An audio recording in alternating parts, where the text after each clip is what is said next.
Hello, everyone.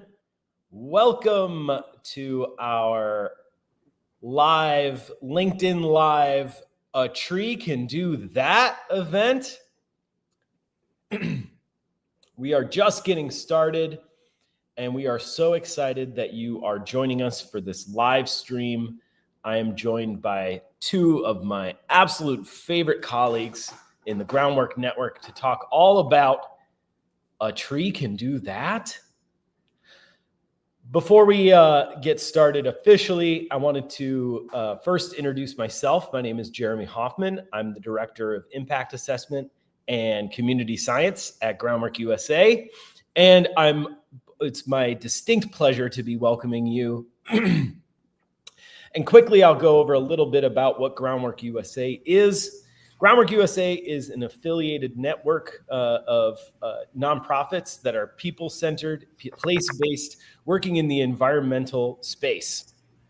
We support grassroots efforts to build healthier and more resilient neighborhoods through a shared leadership model that achieves measurable impacts across environmental improvement, youth empowerment, resident engagement, and social cohesion.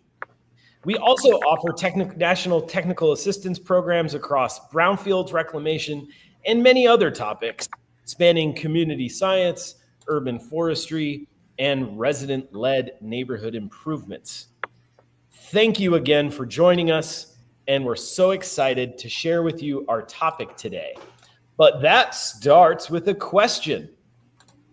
What thing in our communities is an air conditioner, a water filter, an air purifier, a birdhouse, an economy booster, a therapist, a ShamWow, a safety guard, a noise reducer, and a traffic calmer all at once? Well, obviously, it's our trees. Today, we're talking about all of the amazing things a tree can do for us and our environment. Trees do so much. They improve our air quality by removing pollutants from the atmosphere. They reduce heat by working like a beach umbrella to shade surfaces, and they soak up storm water like a sponge. All the while, they create stronger, healthier communities. Groundwork is working with communities across the country to bring these benefits to neighborhoods that need them the most.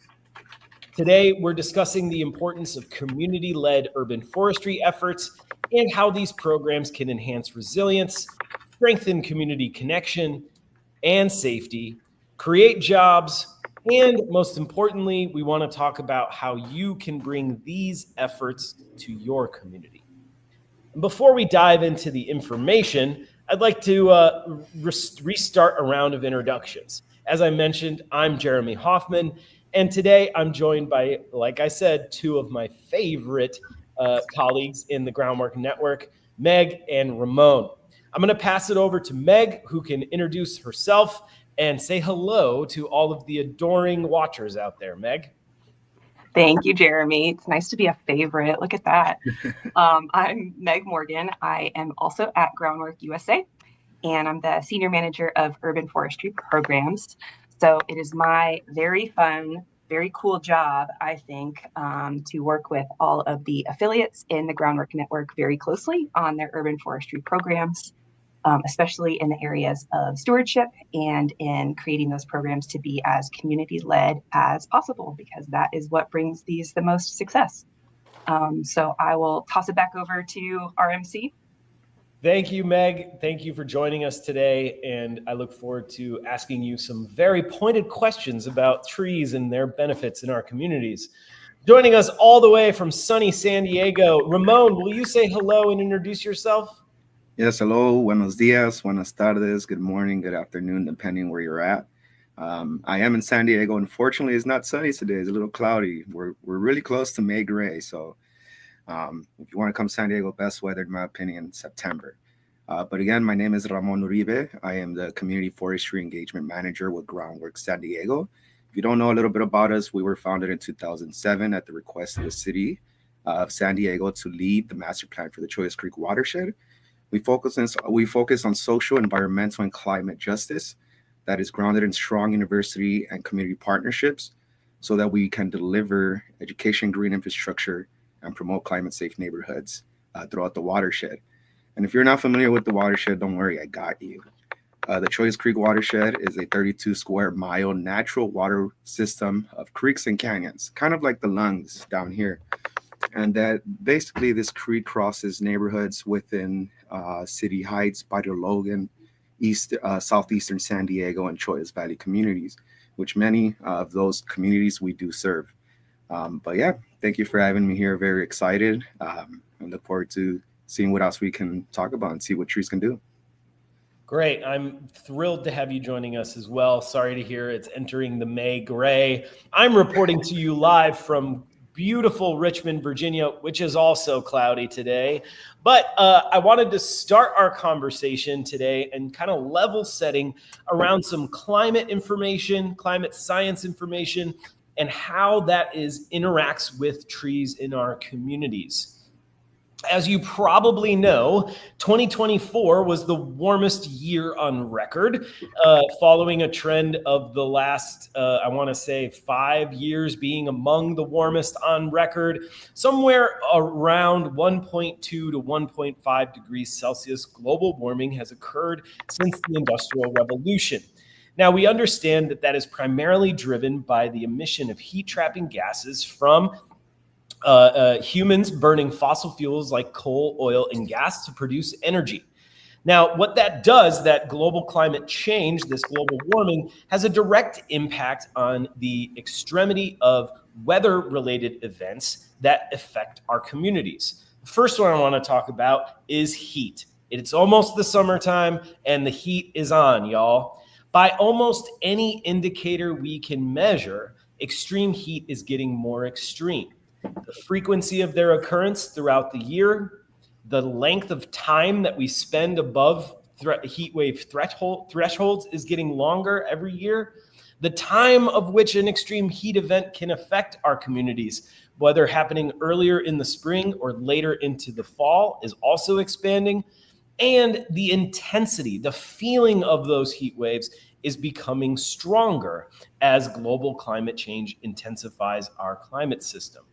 Now, we also know that even without climate change going on in the background, that our built environment around us, how our neighborhood is designed, can either make that climate change amplified heat event worse or more comfortable.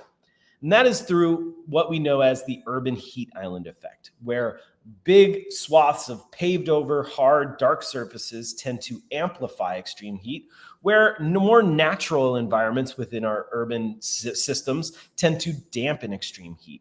And we all know the feeling. Walking down the street during a hot day, you probably are hopping between areas of shade.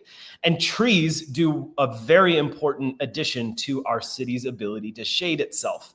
Groundwork USA community science campaigns have revealed surface temperature reductions of over 30 degrees Fahrenheit when comparing surfaces under a tree versus not under a tree within just a few feet of one another.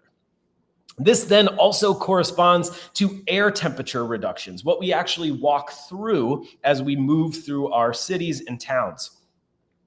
Air temperature reductions registered in Somerville, Massachusetts, were over 10 degrees Fahrenheit reduced relative to a street nearby by one large mature tree in a neighborhood.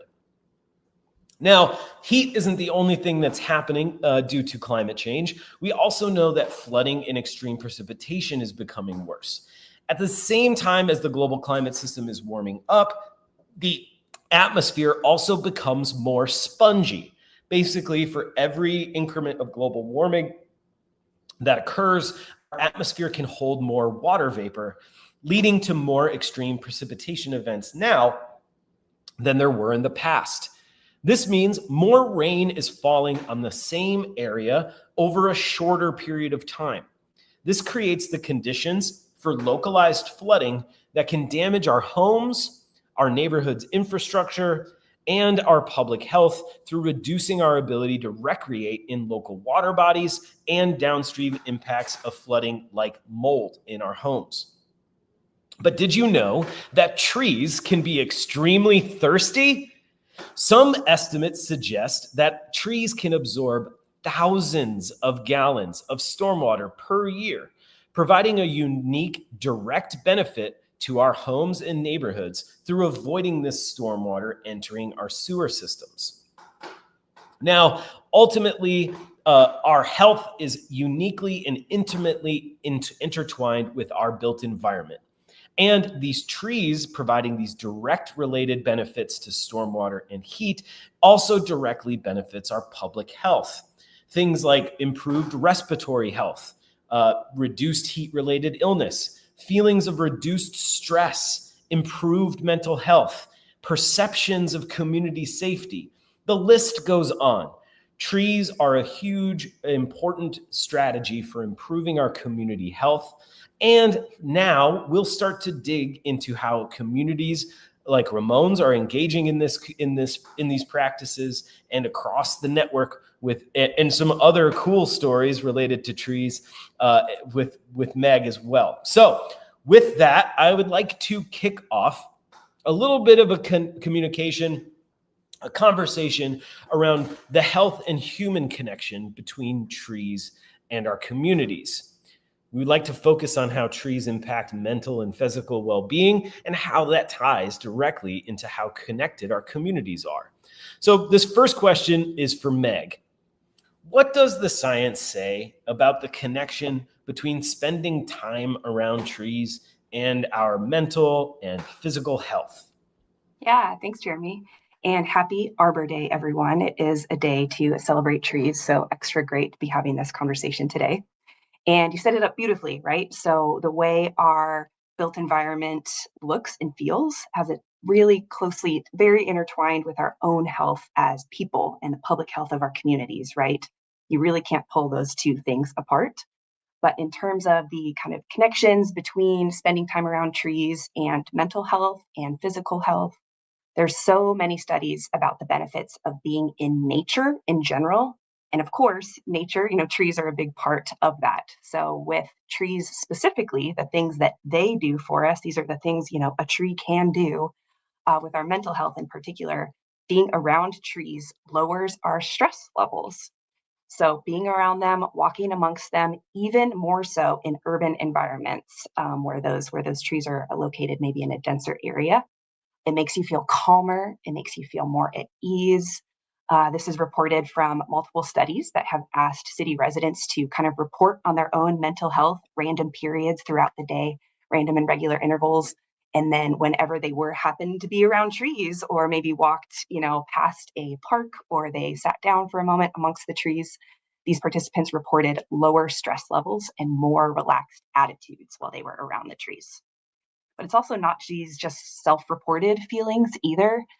Those who kind of experience this time around trees and spend time sitting amongst them or even walking past have actually lowered cortisol levels, which is the main stress hormone. So they're reporting that they feel more at ease, and actually that stress hormone is actually decreased as well. So this is really important because stress is connected to so many other health issues too. And it can be really a compounding factor. So why do we feel better around trees? Why do we feel more at ease? That's kind of an interesting kind of like, okay, so this has all these benefits, but like why, right? This really goes way back in our evolutionary history.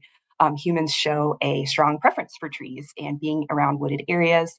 This is really a sense of security and shelter, and it moves us away from this high adrenaline fight or flight attitude towards feeling calmer and feeling more at peace and at ease amongst shelter. That's mental health, right? And of course, very also closely tied to our physical health. But on that side of things, when you are spending more time around trees, you're more just likely to be outside in general when there's trees around, and that's good for you, as we talked about. You're also more likely to exercise when there's trees around because it's more comfortable. There's shade. You actually might want to get outside and do things. And we know, at least for what we're told anyway, that exercise is good for us, right? So in addition to that, being around trees strengthens our immune system. You actually breathe in this chemical that I am not going to attempt, well, I am going to attempt to pronounce it, phytoncides, okay? Jeremy's the scientist here, so he can correct me on the pronunciation perhaps, but there are these chemicals that when you breathe them in, this increases this certain cell activity, the NK cell activity, which is white blood cells, and that supports your body's immune system, of course. So even just breathing in these chemicals kind of helps build your immune system. Being around trees lowers your blood pressure, of course, tied to mental health and stress as well. That's another really tangible physical benefit. And of course, there's the clean air that trees provide and the shade as well. Some of those things that were introduced at the beginning, and lowering that risk of heat-related illnesses through the shade that they provide, but also through the evapotranspiration, which is a very kind of fun and fancy word for saying the water that is released, soaked up through a tree, but then released back actually out into the atmosphere through the leaves. So there's so many different benefits. Those are really just some of them, of the kind of mental and kind of physical health benefits that being around trees provides. They're good for you. So fruits and veggies are good for you. Exercise is good for you. And trees are good for you too. They really kind of act like a multivitamin with all the benefits that they bring. So that we can just add that to the long list of things that trees can do. They're good for you. Well, boy, oh boy, I know now I'm going to walk outside later today and refer to every tree I see as Dr. Tree MD. And we know also that trees are not only really important public health interventions for things like we just heard Meg cover, but we also know that trees can be a community organizer. And so this question is for Ramon. Ramon, how have you seen the social bonds in your community strengthened through the urban forestry efforts that you've undertaken in Choyas Creek? And what are the residents saying about their trees? What are residents saying about your program overall? Yeah, so thank you, Meg. I'm pretty confident that the vast majority know that trees are, mentally, physically, and emotionally better for our health. But for social bonds, like you mentioned, on how it brings people outside, and that's exactly where I want to get into.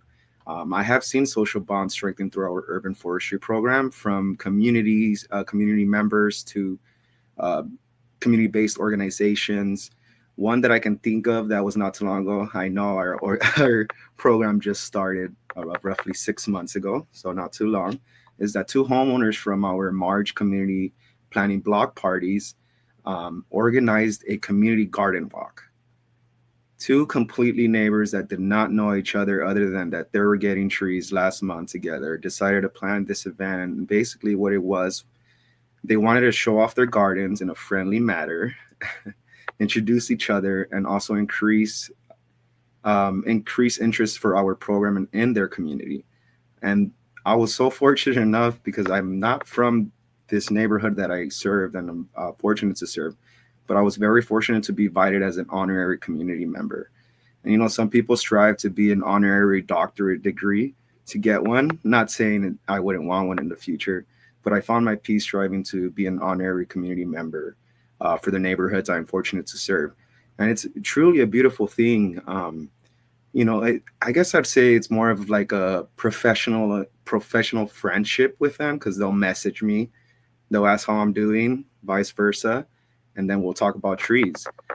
So the beauty of this urban forestry efforts that we're doing is that it's not one and done. We just don't plan and leave. I'll be there next month. I'll be there in 6 months. And hopefully I'm there in a year, 2, 3, or 4 years and see these trees mature. So if they didn't know each other and they didn't have that relationship before, they are now rooted by trees. No pun intended. There will be a lot of puns. And, a lot of the community members and even the CBOs that we're working with, we were fortunate to work with San Diego Center for the Blind. In San Diego, there's so many parking lots that don't have trees. And when I saw that property and they were interested in some free trees, I was like, all right, let's do this. Let's get some 5 trees. And from there, we did a promotional video to encourage other CBOs to participate as well. I truly believe this is an effort that's going to take everyone. But our residents, our community members, they love the trees. They love the professionalism. They love how smooth it was. And they love the partners that we have been working with, which is Trees San Diego Canyonlands. And, that they started sending, because it's spring, they started sending me pictures of their trees blooming. So that's beautiful, seeing pink flowers, seeing yellow flowers, seeing the trees grow.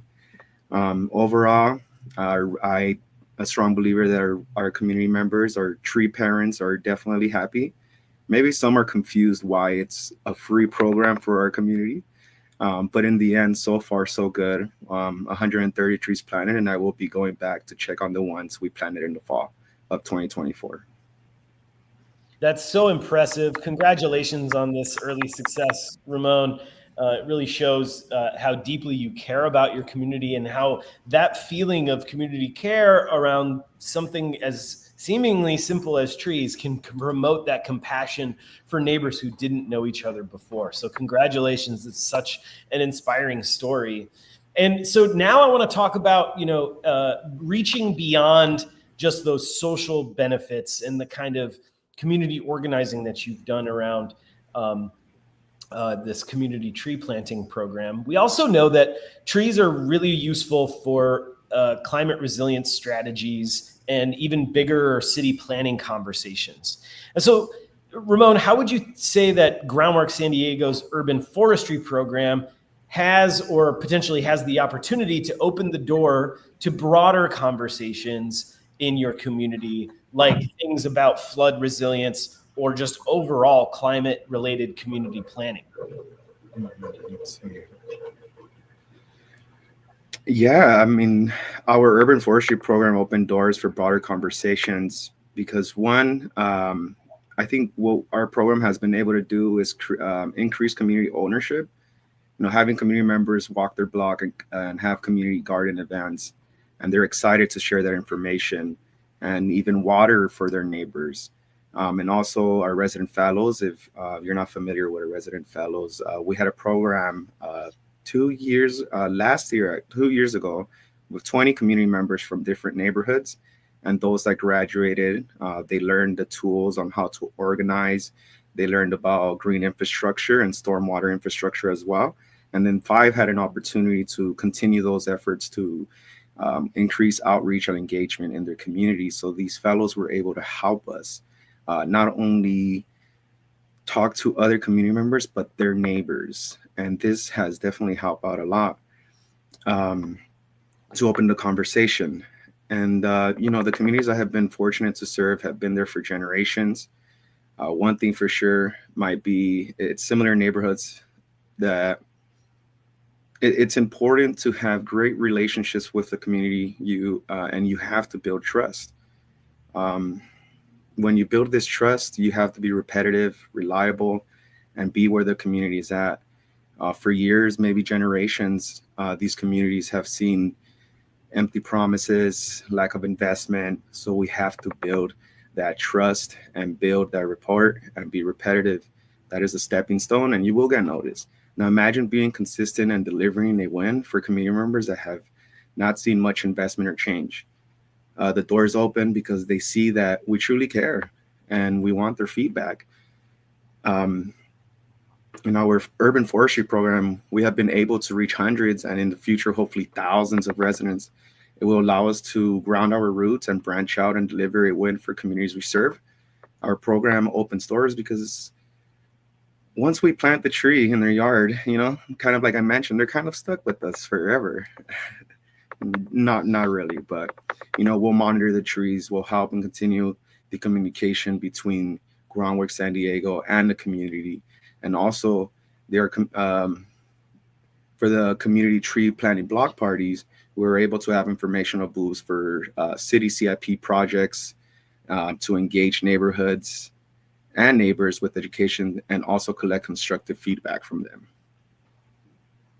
Well, that's great that you're using this as an opportunity to enter into these deeper conversations around community planning and building the trust in the system that undergirds that decision making. That systems change is a huge part of what we try and do at Groundwork USA. And so, Meg, this one's for you, is, feeding off of what Ramon is talking about at that community level.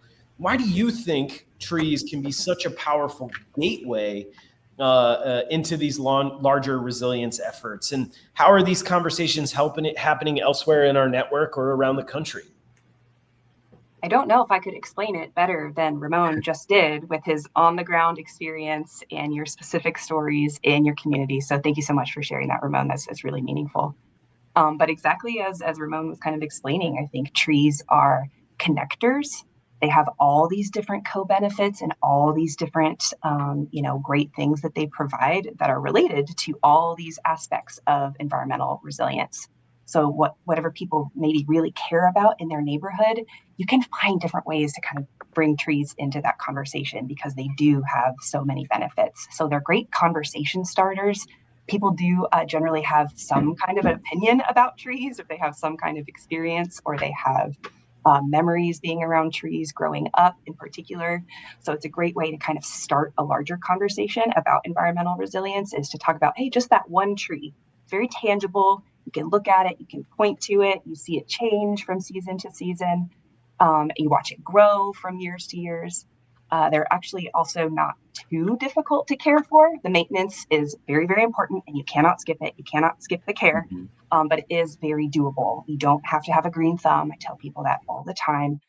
As long as you water it, as long as you kind of check on it, make sure that it is okay, that really trees give themselves everything that they need, right, through the sun and through the soil and that little bit of water that you'll also provide. So they're tangible, not too difficult to care for, really easy access point into conversations. And kind of as Ramon was saying too, in San Diego, you can kind of make it regional. You can make it specific to your community and what people care about. So I know in San Diego, so much of the work that their team is doing is all around flood abatement and flood mitigation. I think maybe that surprises folks sometimes that is something that San Diego even experiences. But when was that last very terrible flood, Ramon? That was January of 2024. Is that right? Yeah, January 2024. It might have been January 21st, if not January 20th. Okay, gotcha. So yeah, pretty recently, pretty terrible flood. I know impacted some neighborhoods that you work really closely in, and then being mindful of folks' experiences, especially right after a disaster like that happens. You don't want to immediately come in and kind of talk about, let's get some trees planted, but kind of having that reference point, when the timing is right, to say, hey, this is something you can do in your own yard. You have control over this, and that tree will help. Kind of with the situation that you just experienced, you can kind of take that same approach across these different communities, and the different affiliates in the network are doing just that. So for example, Groundwork Milwaukee and Groundwork Somerville, a lot of the work that they are doing is around food security. And so if that's kind of one of their main hooks, and some of the things that the community is saying that they really care about, they want to do something about, well, a tree can do that, right? Because you can plant fruit trees. And then that kind of helps address that need, while in addition providing that clean air, providing that mental and physical health, providing the fruit on top of that, right?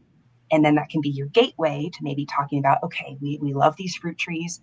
Let's also get some large canopy trees planted in the neighborhood, so that when we walk to our community garden, it's a comfortable and shaded walk on the way there.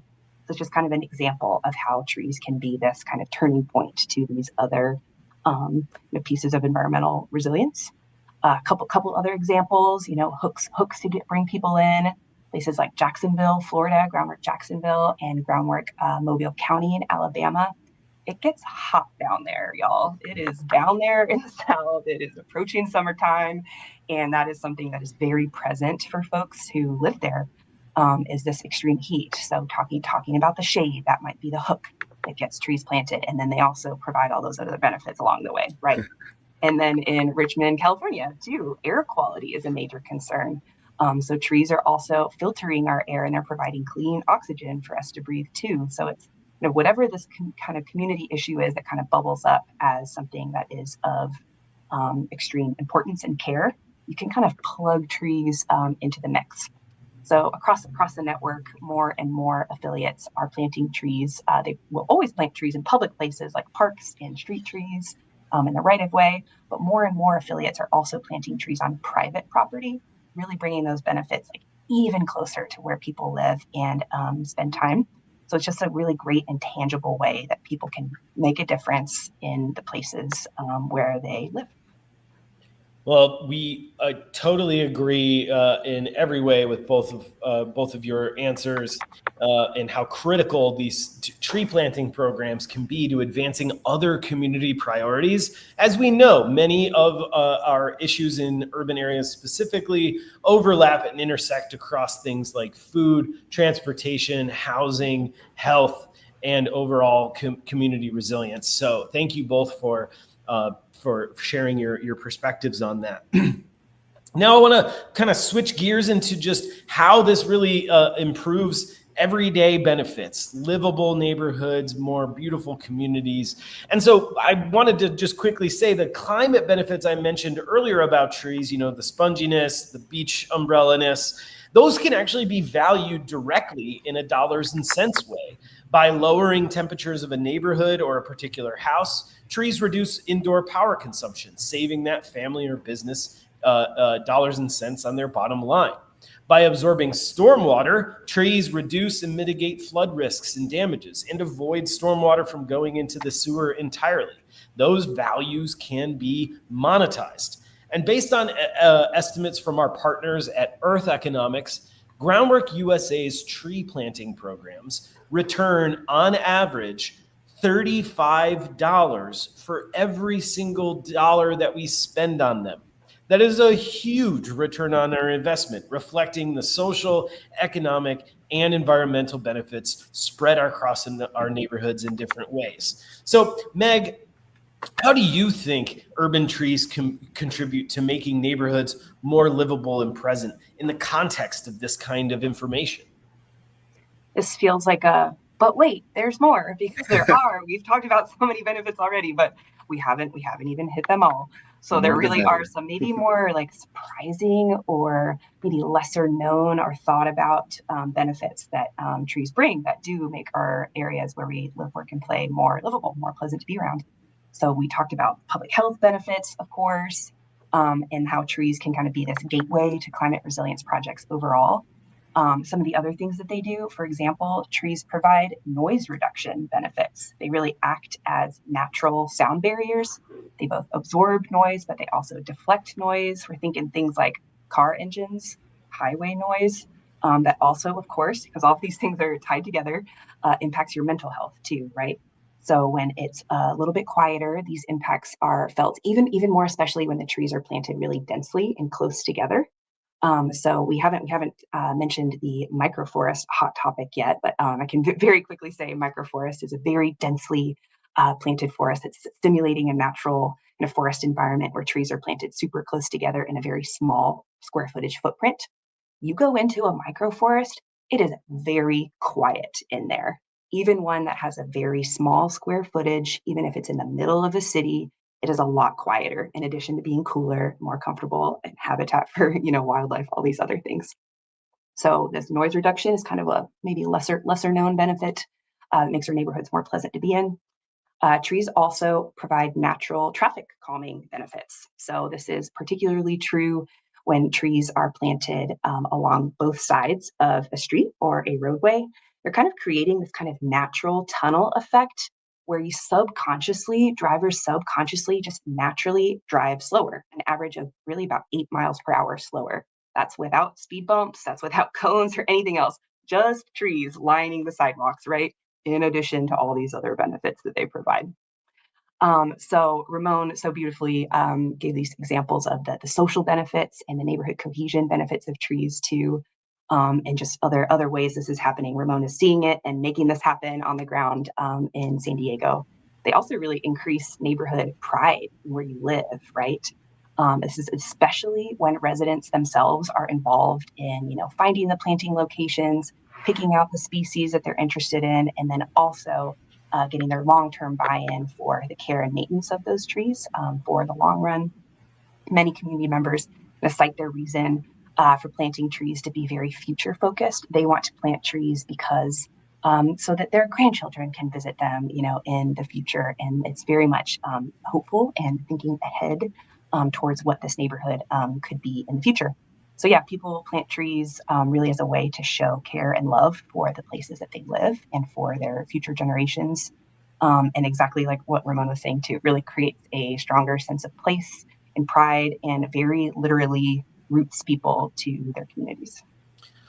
Well, with that, Meg, you've shared so much information about what trees do and how good they are for our communities. I wanted to encourage anyone watching, streaming at home or at work or wherever you may be. I would encourage you to please submit any additional questions that you might have for me or Meg or Ramon into the chat, and we'll return to them after this last little bit of conversation that we're going to have. So please submit your questions into the chat, and we'll be sure to get to them in a little bit. But returning to you, Ramon, when we think about all the positive experiences you're having, the success that you're going to enjoy over the next few years, other communities are going to be like, well, I want that too.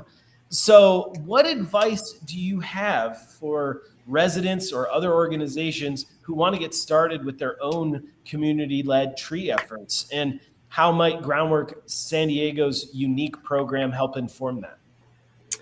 Yeah, I mean, for residents, plain and simple, use us while you can, obviously in a respectful way. We have the resources, they're here for you. And we're more than happy to help support, learn, and get to know you. So don't be afraid to get involved. Look for your local community planning groups, neighborhood groups, community rec groups. Also look for like-minded community-based organizations and other nonprofits. Show up to City Hall and let your council members know that, hey, we want more green, we want more flowering trees. We want to feel more safe. And for organizations, I mean, it's meet your community where they are at. You can host a workshop and invite people, but it's better to be at a community event or go to a community park on a weekend and be where the community is at, especially going to community planning group meetings where it can help you increase your outreach and amplify to other people. Also, continue to change the program and adapt to make it feasible for community members and your organization. From experience, there's a lot of trial and error, and it's okay to sometimes make some mistakes along the way, because it will help you figure out what works best, not only for the community member, but for our organization and your organization as well. And again, this is not something you can do alone, so you have to work with others. I think cross-team collaboration has been very important down here in San Diego, and we're very fortunate with the partnerships we've been able to have with Tree San Diego, San Diego Canyonlands, and also departments from the city to get some street trees on the ground. Since we don't do street trees, we do yard trees, but being able to let the city know, hey, this community member that wants a yard tree also wants a street tree. And it works out even better because we're helping each other do that outreach. Again, the way you have to make this program unique, and the way we made it unique is we plant, we inspect, we provide tools, and we also reward tree participants. Water is not cheap in San Diego, and the neighborhoods we serve are lower income, sometimes almost middle income. So we have to think about different measures to encourage people. And what we do is provide a $25 stipend for watering efforts for the whole year. And if the tree survives in 12 months, they get another $25 stipend. They also get a watering bucket, a 5-gallon watering bucket. They know they need to do 10 gallons once a week, and they get a watering hose. So that brand new watering hose, so they're able to do the things that they need to do. And I think doing community block parties, that is the bread and butter of our program. We have done some events where we don't have volunteering events or community block parties, simply because where we're planting trees, they're a little bit further away from each neighborhood. But when we have these block parties, it's such a beautiful thing. We show up at 8 a.m. and we don't start planting until 9, but you'll have community members walking down the street on a Saturday, which will then increase your outreach and interest in trees. So yes, for organizations, make sure it's community-centered outreach. Inform your residents. If you have resident leaders, let them know to spread this information. Thankfully, we also have support from our local cafe, which is called Joanne's. And, I've gotten maybe like 10 interest forms just from that coffee shop itself. And visit the CPGs, the community planning groups, and also community events. So organizations, you will have to get down and dirty and make some trial and error. But in the end, it's, in my opinion, after all this, it's been very fun and a great experience to learn and also be welcomed by the communities I serve. Well, it sounds like, reflecting on everything you've said, Ramon, is that, you have to be ready to engage at the person by person resident level, while also acknowledging the networks and cohesion of the organizations that might already be at the table at the same time. So positioning yourself as dedicated to advancing the community and residents' vision for their community, while also recognizing how the other organizations are a part of that existing network, is hugely important for advancing early and like demonstrable success. So again, just congratulations to everything that you're doing in San Diego. And I wanted to just bring this to, we're right at the edge of our time together today, but before we close, I was hoping to get each of you to reflect on a small little piece. Like, if you forgot to say something, you want to say one more thing that you hope viewers of this live stream take with them as they think about planting trees, what is it? I'll start with you, Meg. Everyone can be a part of planting and maintaining their urban forest. You do not have to be an arborist. You can become one along the way if you would like to. But you can learn and you can get involved and learn the basics, and we need you. Ramon, what do you think? Well, for me, I think this is more on the organizational standpoint, especially if you're going to be planting trees in people's yards and in underinvested communities. We are the ones that need to prove that we're here to serve for the betterment of the community. So take it as you will. The community has been very welcoming. I've been very open-minded. I hope y'all can do that as well. And aside from that, I've been very fortunate to be running this program. It's been a learning experience, and it looks like soon, maybe next month, we should be getting hopefully another 30 trees on the ground, which would be a pretty good milestone.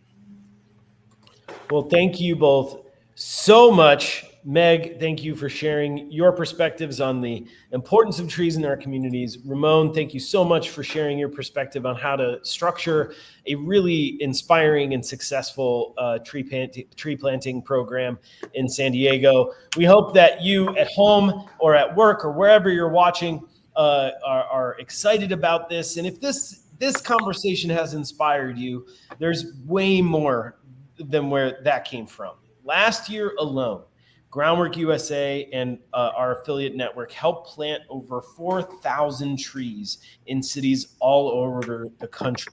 This, of course, creates jobs, cools our neighborhoods, and strengthens our community and climate resilience. So this Earth Month, meaning right now, we're investing in community-led urban forestry to make sure even more trees take root at that hyper-local level. Do you want to get involved?